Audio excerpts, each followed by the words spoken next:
Kita lanjut lagi pemirsa, kita berbicara-bicara mengenai tadi itu mengenai kesehatan anak di Amerika dan tanggung jawab pemerintah. Nah, itu. Jadi pemerintah itu kalau anak kita udah sehat dan nyatanya hasilnya finally setelah SD, setelah di dalam kandungan, lahir dan SD SMP free biaya sekolah dari pemerintah, lalu pintarlah anak itu, berhasillah sesuai dengan yang direncanakan misalnya ya. Lalu pemerintah juga ambil, ya kami yang bayar, kira-kira begitu. Walaupun terserah anak itu mau di-apply di mana sekolahnya ya. Tetapi biayanya aja yang dari pemerintah. Artinya pemerintah enggak, oh kamu sekolah di sini, kamu sekolah di sini, enggak, mereka tentukan. Tapi mereka kasih tahu bahwa dia diterima di universitas apapun ternama ya, tergantunglah histori dia waktu dia SD, waktu dia SMP, SMA. Kalau dia terus the best di dalam sekolahan, ya udah nggak diragukan lagi, nggak ada istilahnya ujian spenmaru kayak dulu, nggak ada. Tapi kalau ada juga ujiannya bagi mereka mungkin yang apa ya, boleh saya katakan mungkin yang masih nilai-nilai B lah ya. Juga itu hanya untuk kadang-kadang itu diterima juga, tetapi dengan waiting list ya, karena terbatas orang yang sudah diterima. Nah, itulah mengenai kalau universitas, artinya pemerintah juga kalau memang betul-betul dia pintar, mereka juga tanggung jawab. Jadi pemerintah Amerika itu tidak ada istilah anak menganggur, tidak ya. Kalaupun enggak terlalu pintar, biasa-biasa aja juga mereka kasih loan ya. Tapi loan mereka kasih pinjaman yang memang tetap bayar juga ya. Mereka harus bayar satu saat setelah kerja. Artinya tidak ada alasan tidak sekolah ya, selama dia mau bisa. Tetapi ada juga catatannya. Catatannya apa? Orang tua pun harus ada responsibility untuk menjadi good credit. Karena pada saat anak kita itu biasa-biasa aja misalnya, tapi kita nggak ada uang supportnya, ya tentu kita harus loan. Cara mengapply loan itu juga dilihat kreditnya gitu. Kalau kita nggak bisa ambil engineer atau apa, kalau misalnya loan kita nggak di-approve sekian jumlahnya, tapi banyak pendidikan yang lain yang loan pemerintah sanggup membiayai anak itu untuk kuliah. Jadi pemerintah pun sebenarnya pintar juga.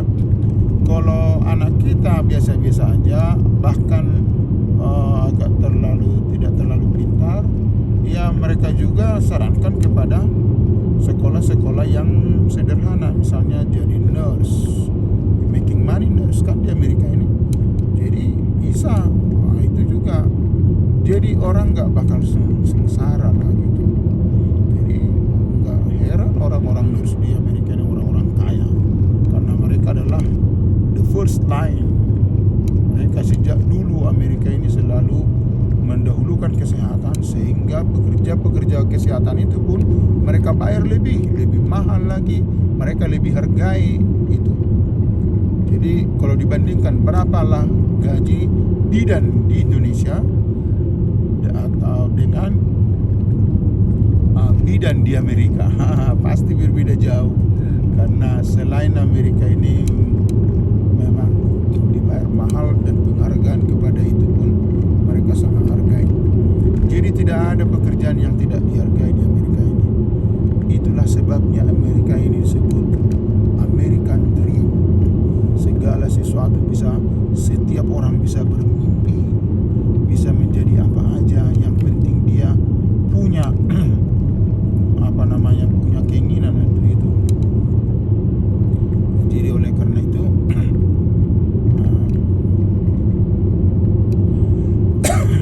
bolehlah dikirim mungkin anak, tapi ya mahal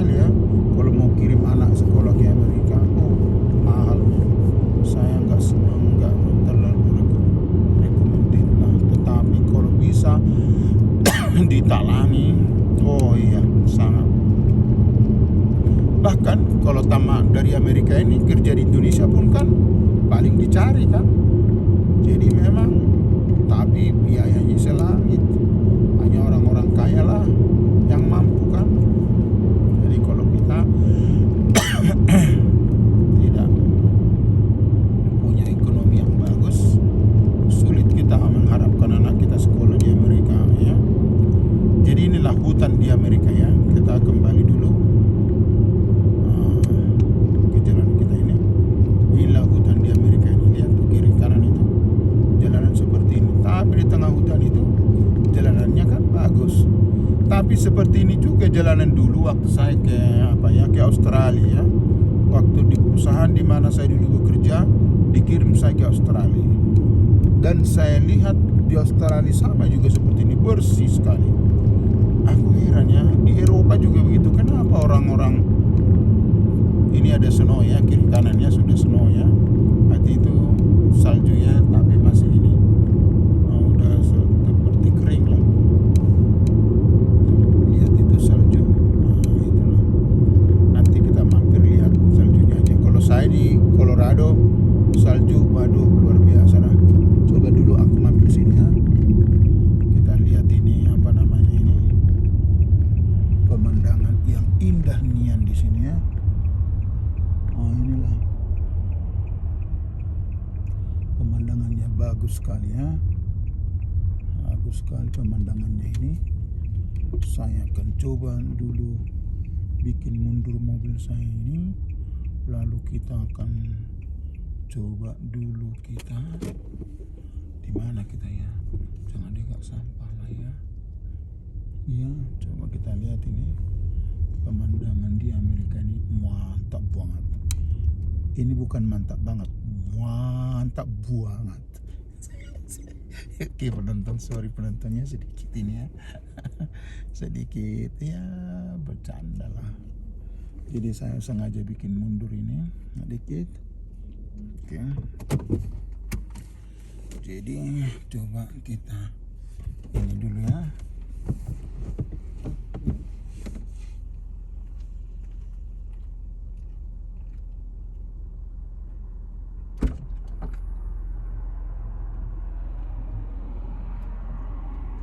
Biar bagus ini, biar kamu kalau mau lihat di sini awas.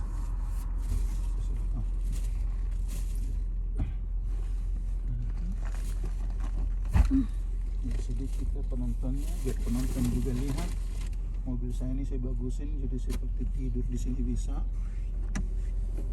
Ya.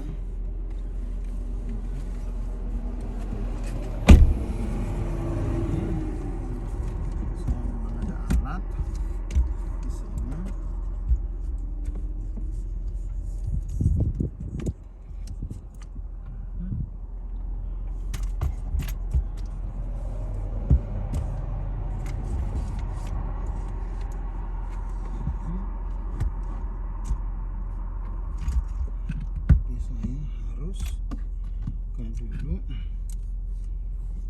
saya nanti akan main seruling dulu di sini ya. Saya tahu seruling saya orang bisa mau dengar. Noise kan. Oke.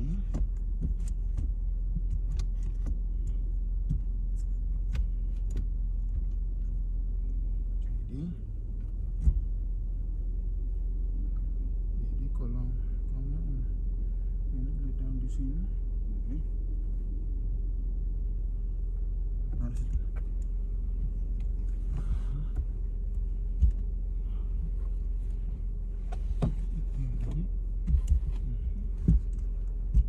maka duduk sini mah. Kalau mau kamu ledakan ada selimut di sini.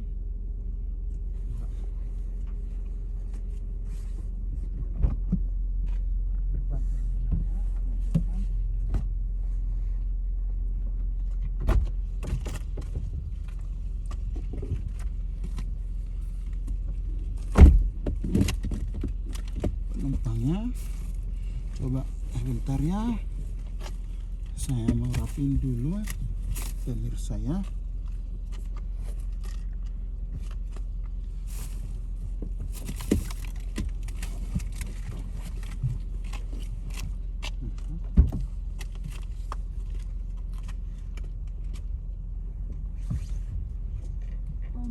Oh, ya, kau bisa ambil dulu di sini.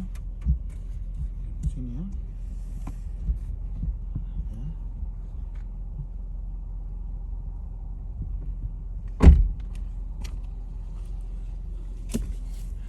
Oke.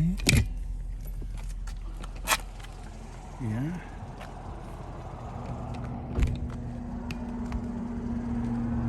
Jadi inilah pemandangannya di sini, mantap sekali.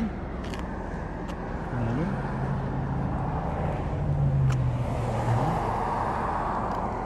istri mau lihat katanya di sini. Ya. Oke. Ya. Oke, sampai di sini pemirsa ya. Nanti kita lanjut lagi. Saya susun dulu peralatannya. Oke, bye.